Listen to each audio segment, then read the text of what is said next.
in the garage, what I'm going to do is I'm going to use this Honda battery, this little baby Honda battery we got here. I'm going to hook that up to the radiator fan in the car, let it idle, and just keep the radiator fan going. And if the car overheats, we know it's not the radiator fan, it's got to be something else, a problem with the car. But if the car stays at a good steady idle, then we know that it's just the radiator fan that we need to fix, and that should fix all of our overheating issues.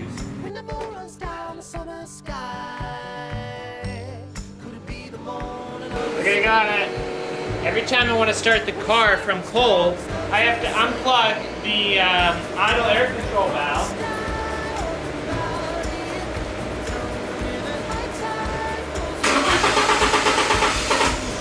Actually pretty steady right in the center, so that is a really good sign.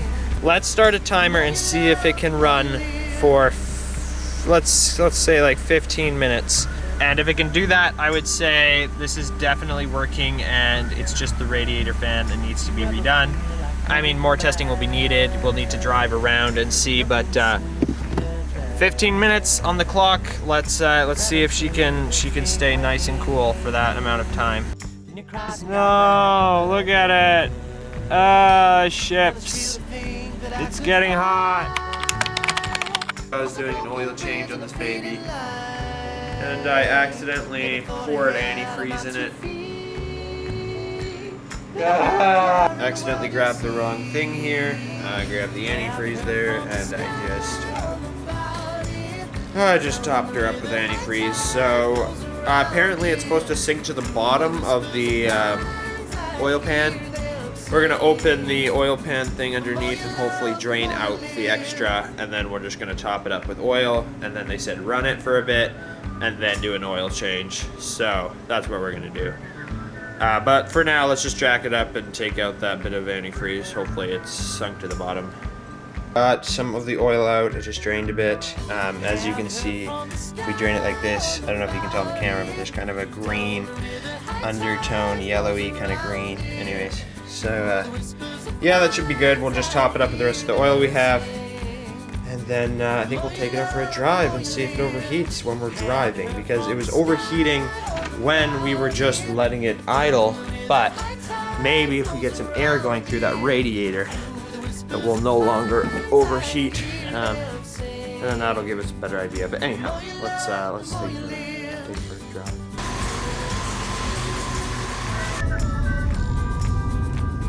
The more you love, the more you live.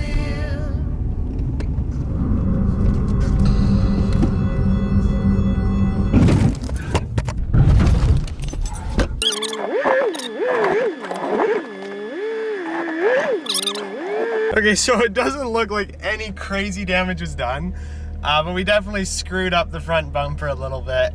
And anyhow, we're definitely way overheating on this engine. From all that revving and stuff, our engine is way too hot, so I gotta let it cool down before I can run it again.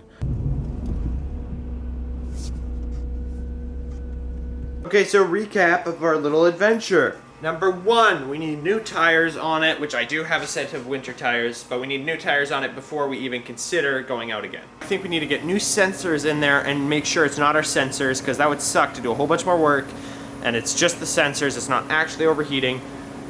So, replace temperature sensors. That's number one. Number two, get new tires. That's number two. Number three, if the new temperature sensor does not work, we need to seriously think about like other possibilities, because I've done the coolant, I've done the oil, and it's got a radiator fan in there that is working full blast, and it's like minus 20 outside right now. So if it can't operate in minus 20, I don't even want to think about how fast it would overheat in like plus 30 once it's summertime. Okay, so that's what needs to happen, and yeah, we'll get to that when we do, but thank you for watching. This has been Enjoy the Ride, people, because we just enjoyed our ride, even though it went sour.